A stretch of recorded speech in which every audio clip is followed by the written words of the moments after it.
Hey guys, Danny Johnson here, and we're installing the return fuel system on Justin SVT's 10th anniversary Cobra. Now, I'm going to put a link to the description on how to remove the fuel tank. That's all the same part that we've already done. And so once you get to this point, this video will cover the return fuel system installation. So if you have any questions, let me know, but look in the video description for some of those links. Right now we're just using our 8mm socket. If you watched the other video, you should be at this point. And we're going to go ahead and remove our fuel hat here. So as you go to remove the fuel hat, just be careful of that fuel sending unit that's down there going in towards the driver's side. You want to be careful getting that out, and you may have to push the socks together on the fuel pumps to get them to come on out too. And this is the old hat and everything that we're not going to be using, but it is still a very valuable piece for being a 0304 Cobra setup. And we will be using the sending unit off of this, so just be very careful as you're pulling it all out. So anyway, we're going to go ahead and continue on with the installation here. This is video 1 of 2. We're going to do the fuel regulator and all that a little bit later when we install the other supercharger. But this is going to cover about 95% of the installation in this video. Okay, so here's the tank coming off the car like that. So this is the driver's side. So this will just all come out. See, it has the twin pumps, has the little V, PPRV. Fuel sending unit, which is on the driver's side.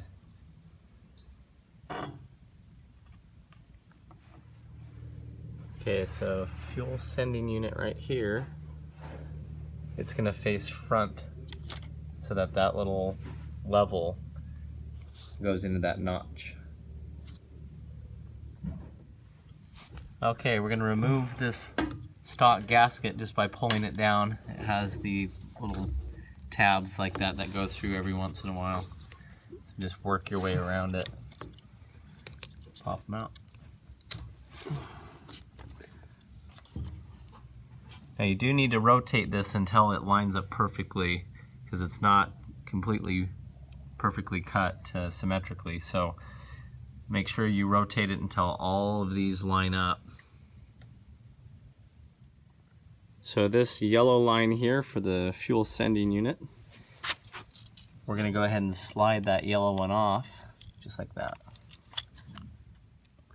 Okay, here's our fuel sending unit. These are 7mm. I'm just going to remove one on each side here. Okay, we're also removing the ground wire there. Okay, so we're going to spread these clips open to remove the fuel sending unit from the factory bracket. Okay, so on these clips to remove them, basically if you have another set of hands, it makes it really nice. What we're going to do is come in with a screwdriver here, and then the other person's going to put their finger on it, and you're just going to slightly spread them and then push it through. Okay, then just drop that on out. And that yellow wire's clipped in there too, so there we go. Now we've removed the bracket, we're going to mount it to the new one. So we're going to line it up onto this, just as if it was the stock bracket. Yeah, we're lining up that pin in the back, and then those go in. Okay, so we're just spreading it slightly with the screwdriver and then pushing it down.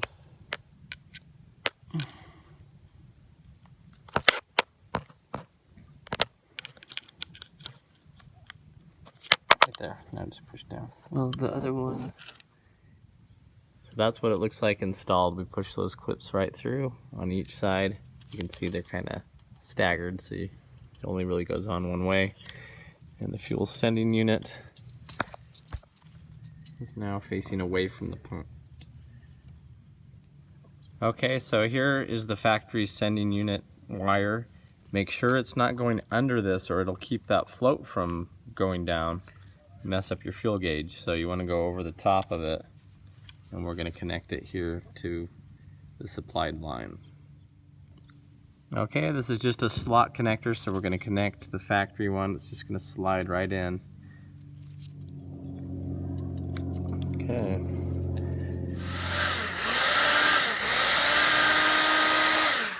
That is heat shrink tube, and so we just hit it with some heat from a heat gun, and it closed around it real nice.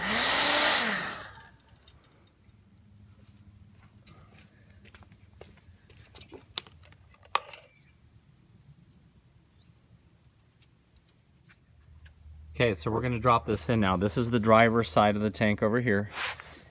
So you're going to start off with the sending unit going in first, and then turn. There's a little slot in there where it ends up. And so if you look down in the tank, you will see the little notch cut out here on the left, and that's where that sending unit float needs to go through so that it will go up and down and tell you the fuel level inside the fuel tank.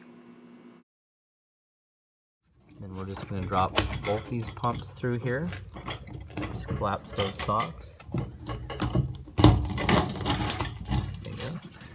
Just get all the wires inside that should be. And we're just going to line it up. See those grommet holes too. Make sure they line up. Yep, so you see the little grommet holes there from the gasket that are lining up. Make sure all 4 of them go into the holes. And so if you have it on right, you're going to see the return and feed lines coming out here, and so that's headed towards the front of the car. So there's the car. This is how it came off of the car, driver's side, passenger side. And we're just making sure that all the rubber pieces from the stock gasket are coming through the holes that they should, and then you're just gonna put in the other bolts where they belong. Okay, now we're using the new supplied hardware. These are Allen head, 3/16 inch. And we're just gonna go ahead and put them all in.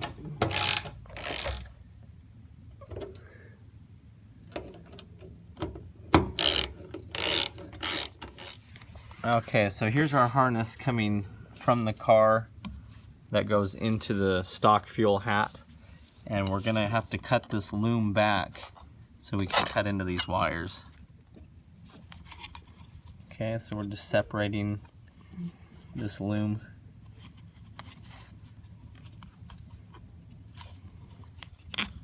There we go.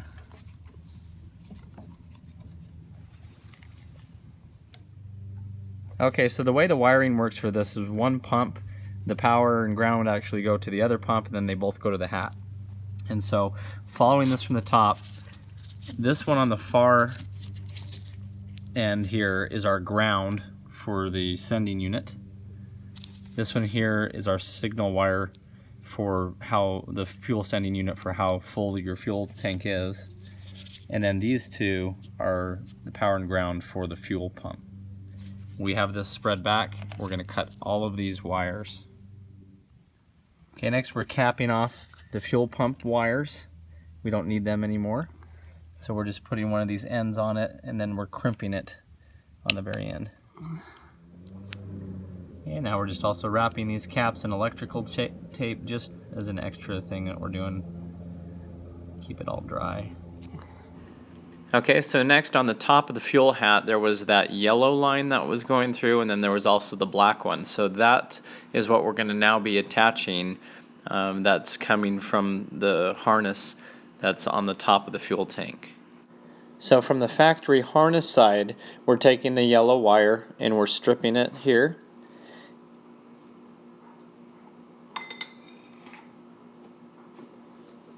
And then we're going to also strip the black wire. So both of those are coming from the factory harness. Into here, and then we're going to crimp it closed. Okay, so we crimped it here and there in both spots. Okay, so now both of these have been crimped. And then we just have our 2 factory fuel pump lines here that have been capped off. Okay, now we just wrapped all those wires back up with electrical tape, just so that it's a nice clean.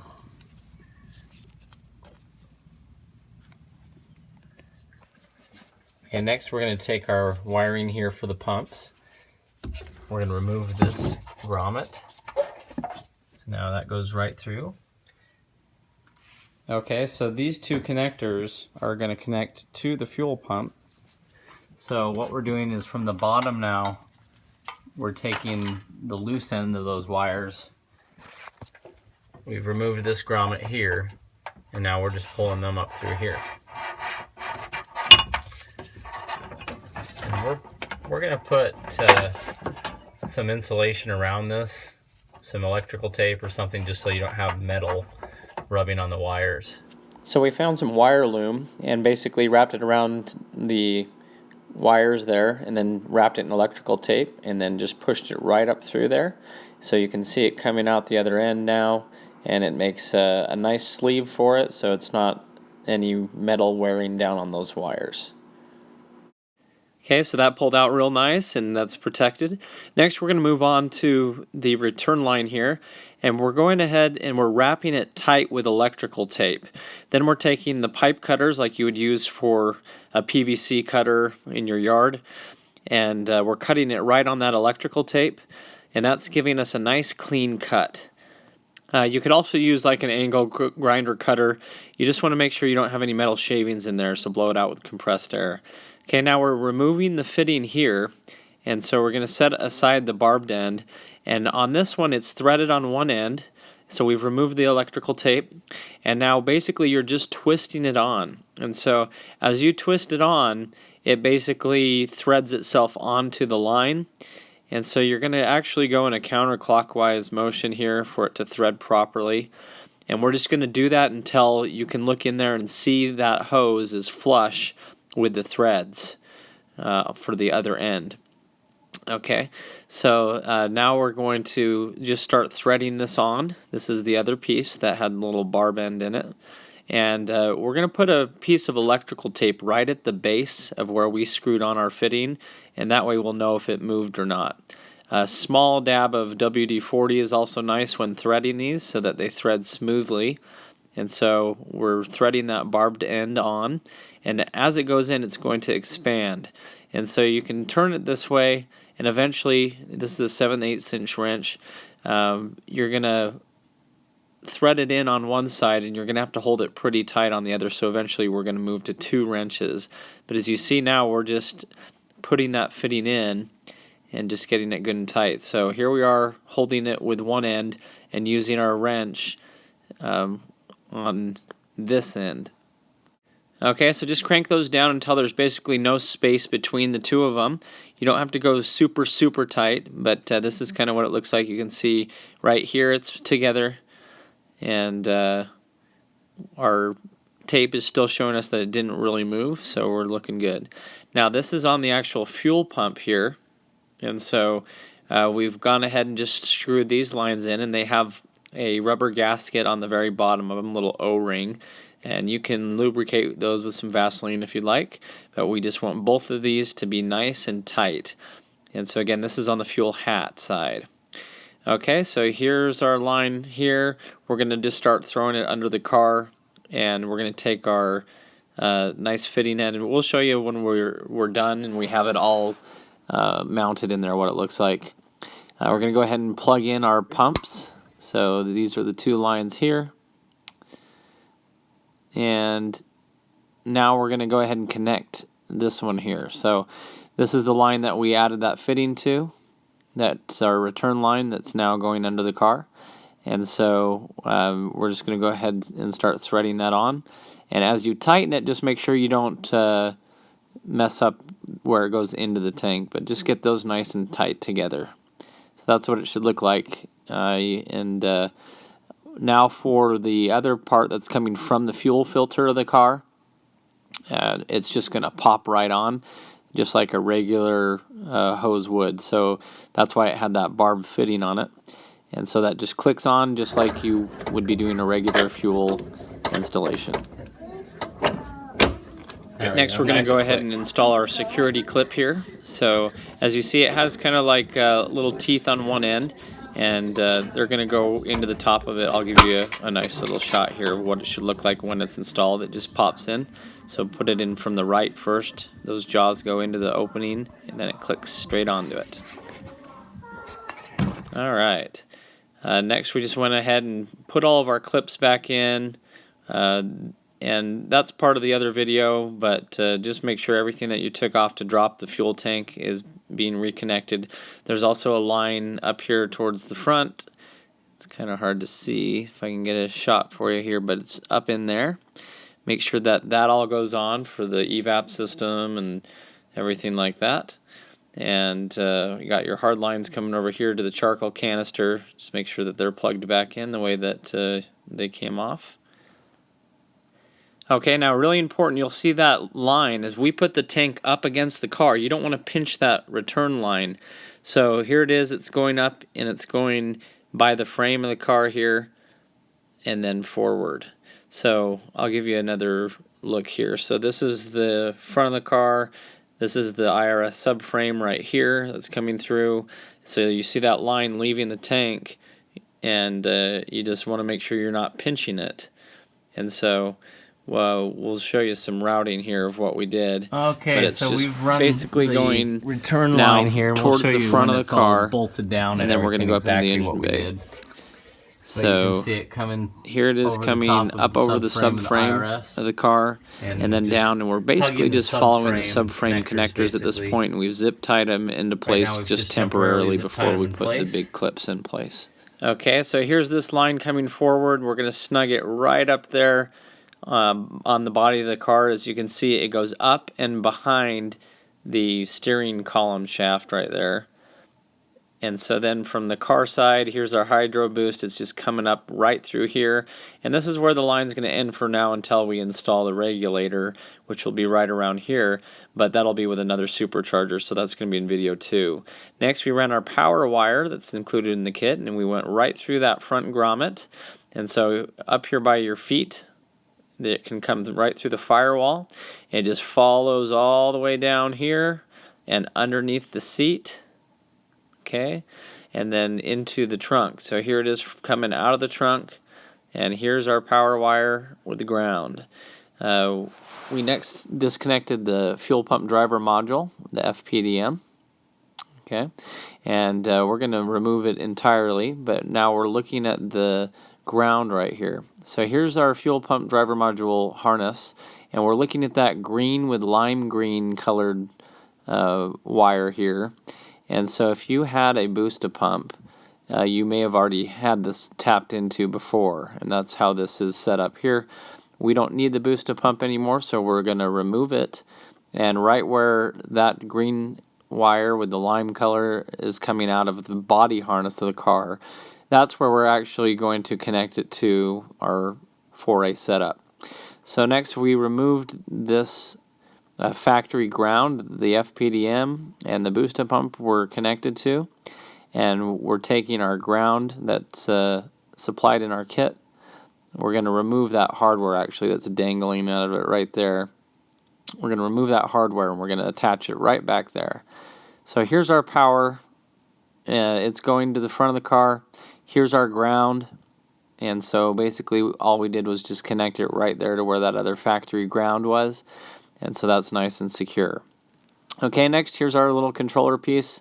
We have an Allen in here. You have to move it up to get it out of the way. As you look in here, you'll see the other screws that are down. Okay, so we went ahead and loosened that up with our little Allen. And now we're putting that green with the lime green wire from the body harness into that and tightening it down. Next we just connected our little plug here. And so now we're all set. Here's our controller, which we still have to mount to the car, but you can see it has that signal wire there, and we just temporarily zip tied it for now. But that's how that is all connected. Very simple. And here's our FPDM or here's our booster pump that we no longer need. So removed from the car is now the fuel pump driver module and the booster pump, and also the stock system with this dumb PPRV valve in there. And so our power wire, now we're just tucking under the carpet, and we have it pretty much done.